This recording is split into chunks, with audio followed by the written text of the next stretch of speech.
Hello everyone and welcome to this video where I'm wrapping up a very basic computer build. Hopefully this video, what I'm expecting, we were wrong. I won't blame you. I was wrong in the last one about what to expect.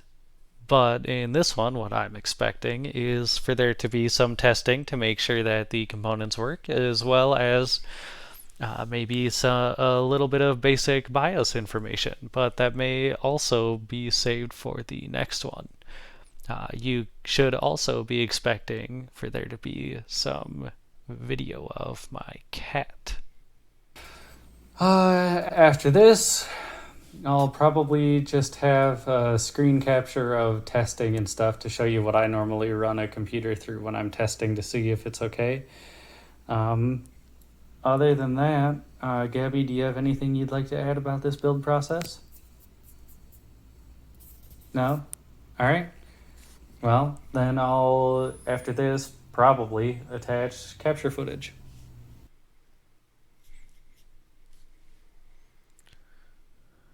Wah wah. All right, this is what I hope to be final build notes. Yeah, hi Gabby. And the only thing that's changed really is the back panel seen here is back on. I did do some cable management, like I said, didn't go nuts. And the what's usually considered the side panel. So I think I'm going to skip a lot of this because basically all I talk about is choices that I made with fans and um, just actually piecing together the case, and none of that is really of particular interest, nor is it especially difficult. I've already kind of walked through a lot of the trickier parts of assembling a computer in more detail than was in some ways necessary, and this is, I think we can just skip this. So I'm going to skip ahead some and see where we go. And this is a fan splitter that I used. It basically turns a single fan header into two. And I had mentioned earlier that I wasn't sure that there would be enough fan headers, and I was correct, it would seem, that there were not. So I just used a little splitter like this. Ah, here's the BIOS. Ah, nice. I see why they call it the Google Pixel. That's it. I'll do testing later tonight or tomorrow. And now we're onto the BIOS. So this is your BIOS. You can see it looks quite a lot different than the BIOSes you were working with on those laptops. There's a few things in here that you're probably going to be vaguely interested in. I can already hear right now that your computer is kind of loud. So this is where you will find a fan profile built right into the motherboard, so you don't have to worry about some weird software using too much of your computer's resources. You can see the CPU fan and the system fan, and you should be able to control those by dragging some of the dots around. I'm not going to mess with those on your behalf, simply because there's really no purpose in me doing it if you don't care. We can see that you have 2 sticks of RAM in this, and if you can tell from the names, I did end up moving the RAM sticks. This slot right here, this A1, is the one that's closest to the CPU, and I moved it away from the CPU on the recommendation of the motherboard BIOS. When I started the machine, it gave me a warning about how I had those loaded into the wrong spot. I did just realize I never really mentioned how you get to this screen. So it's going to vary a lot from one computer to another. Common buttons to access this screen are delete and F2. while you're turning the computer on or while it's rebooting. There'll be a short window where you can access the BIOS screen from the loading screen. It'll come up with a motherboard logo or a manufacturer logo of some sort, and then you can hit delete and F2 or F2 to get into it. Sometimes it's other things too. I've seen it where it was like F11 as well. You just have to look it up for whatever model you have.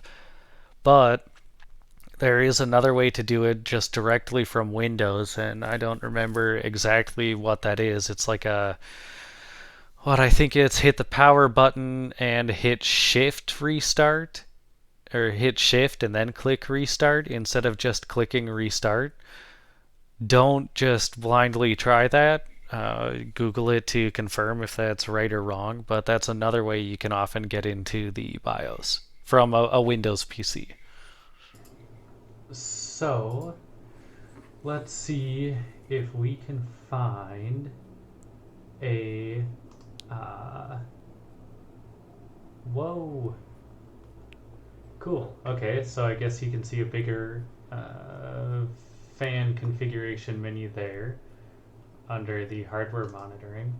But what I would like to do, I'm going to hit F7 here, is go to overclocking, because this is where this is a ton of stuff compared to what you saw before, right? What we want to do is update the AMD XMP. We want to enable it, and you can see right here it has detected the memory module that I loaded in. So we will enable it. Well, I'll see if I explain this first. If I don't explain it in the video, I'll talk about it some here, why I'm doing that with the RAM. And we will just let that work. There's a whole bunch of other tuning options in here. MSI hasn't really updated their BIOS recently, which I guess is nice, so I still know how to navigate it. But we won't mess with the CPU at all right now, because frankly the cooler you have on it, that stock cooler that AMD ships with it, is fine, but you can't get a lot of overclocking out of it without it getting kind of hot, and I don't really want to mess with that on a system. I'd rather not have you feel as though you have to maintain actively all the time. So hopefully this memory, because it's rated for these timings, right? The motherboard detected the memory profiles. So this should be pretty stable. I would expect you to. So it doesn't seem like I'm really going to talk about it. The reason I did that is by default, your RAM will run at the default speed for whatever generation it is. So like I said in a different video, this RAM is DDR4, and the default for DDR4 is 2133 megahertz, which you can see right up here.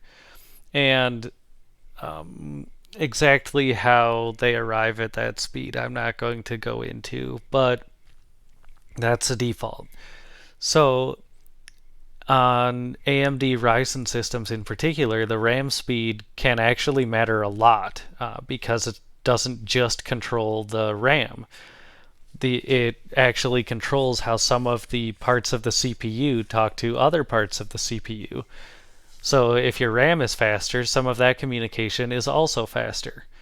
So it is in your best interest to just enable what this motherboard calls a XMP, which it was a profile that came with this kit of motherboard saying this, or kit of RAM, this RAM can run at these speeds and we promise it'll work. Never have any problems with this. If I get into my testing, and I'm concerned you might, what I will do is see somewhere on here if there are profiles that I can save and load. Maybe even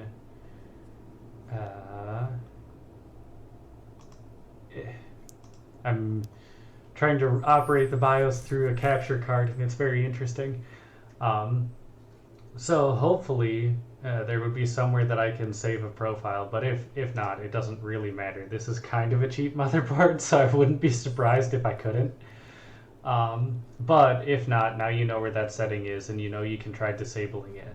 The most common errors that occur from bad memory timings are blue screens with basically an incomprehensible message. Like if you come across it, try to get a picture or something. If you can't, just read the text and try to repeat it back to me. But the message will vary and be particularly cryptic. Like sometimes the message will say, graphics error if it's with the graphics card or something obvious. But with memory, it's almost never obvious. It'll say something weird like out of bounds access or some weird message. So if you come, I think another one that I've gotten more recently is IRQ, not less or equal. Something kind of like that. So anyway, it certainly doesn't have to be an obvious message, particularly with errors related to memory speed adjustments. across that, just let me know, and this is the first thing that I would try. Other than that, let's go ahead and go back to settings, and we will save what I did. And you can also see here there's a boot device already. This is your SSD. But we aren't really messing with that much yet. I don't have an OS on it or anything. And I don't know how well the capture device will handle there not being an operating system It's too bad I don't have a video of that, but my cat was crinkling the parts bags. on it at all when I try to install it. But we will find out. So anyway, if you really decide that you want to go nuts, there are other ways, or there are lots of other settings in there that you can mess with. Personally, knowing your skill set and the things you would probably rather do with your time, I'm not sure I would bother. All right. Let's see. And maybe once we get to the end of the, towards the end of the lifespan of this hardware, whenever that happens to be, that might be a time where then we can try it. We can try some overclocking, because if it works, it'll extend the life of your components. If it doesn't work, you have lost absolutely nothing. So, all right. Now we're going to save and reboot. If anybody would like me to do a full tuning overclocking guide, I could give that a shot, so let me know. However, I am far from an expert overclocker. I overclock probably to a similar degree as most people do, which is just to get a little bit of extra performance out of things when I need it. Or if I don't know, feel like it's some sort of contest, which really it isn't. But sometimes it is just fun to mess with stuff because you have it and you can.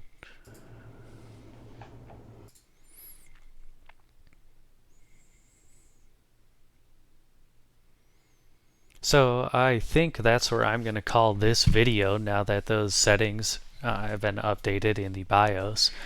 And that was a super basic overview of what a BIOS may look like and how to get to it. If you want me to do more, I can at some other point in the future. Just let me know, and I will see you guys in the next one.